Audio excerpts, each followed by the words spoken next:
So the intent for this Sunday is purity as as a condition for union with God. Um,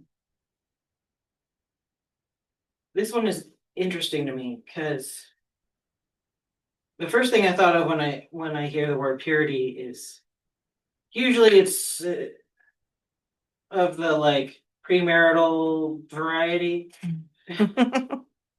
and so like it's like okay, I basically went there. And I'm like, not that. Next one, yeah.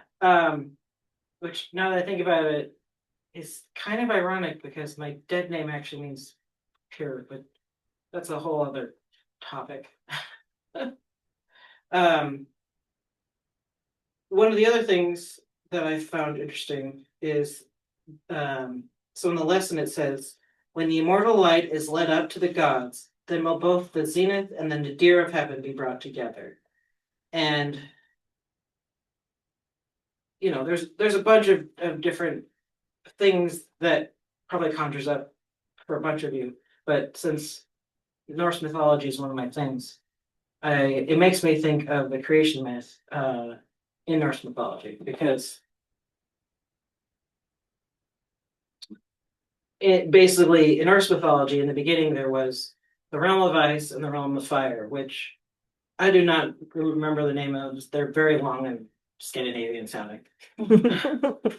And basically in the beginning they're both slowly coming, like they're slowly moving until they finally touch and the fire and ice turns into water, which as science tells us is the basis of life on Earth.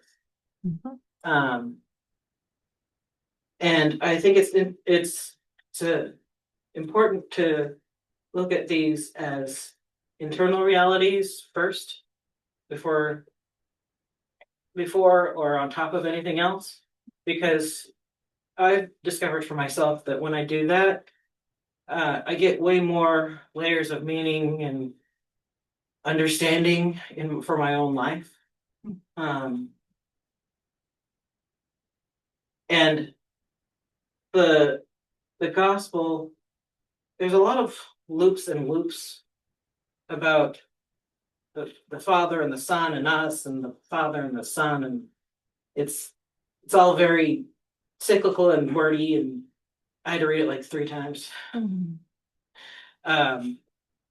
But it makes me think of the Trinity, but in a with us included sense where, God is all knowing and all present, therefore we are God, which therefore we are part of the Trinity, which therefore, in order to be pure, in order to uh, become, a union with God, on one hand, you're already God and you're already in union with God because God is everything.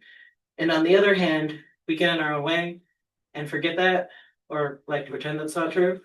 Um, and so realizing that you, in a lot of cases, need God in order to find the purity, in order to become the unity that you seek with God in the first place.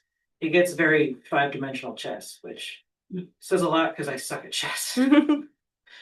And it's also one of those weird mysteries where there's not really an end and there's not really a beginning, which I think makes it work extra for the fact that we've just moved from red to green. Red is the color of fire and the Holy Spirit, and some other stuff, and green is new growth, and it's also what we call ordinary time.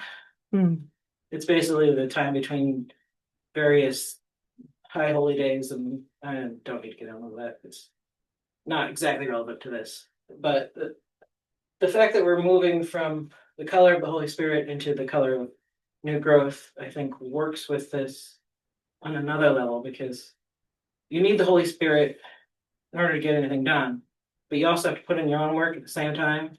And so finding the like Mobius strip of where does one begin and where the other one ends, as long as you're somewhere on the path, you're in good hands. Mm-hmm. But a lot of this is stuff that it works whether you understand it or not. which is good because I'm not sure I'm explaining this right. It's fine, cool. Fair enough. Um, but yeah, I seem to say this a lot, probably because I need to hear it myself. But in order to get anything done in life, or at least a lot of things, we need help to accomplish them, and we need to accept help from other people and from God and whatever, agencies or whatever can help you with whatever issue you've got, like you file for unemployment if you're employed, you know, food stamps, or, you know, you talk to one of us if you're having a spiritual problem or a personal problem, or, there's all kinds of stuff. But point is, none of us are alone, even if you feel it. Because even if you don't know anyone who's experiencing what you're experiencing, chances are someone is. And and even if it's something like, even if you can't grasp that, God is everywhere, all knowing, and so you can tap into that for help too, because God has been there, because God is everything. Yeah. I feel like I forgot something I was going to put in song, but I think I'm thinking of stuff for the Sophia service. So yeah,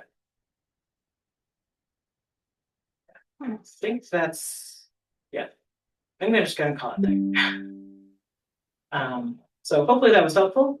And if not, you can talk to me later. Awesome. So anyway, go in peace and may the Lord be with you.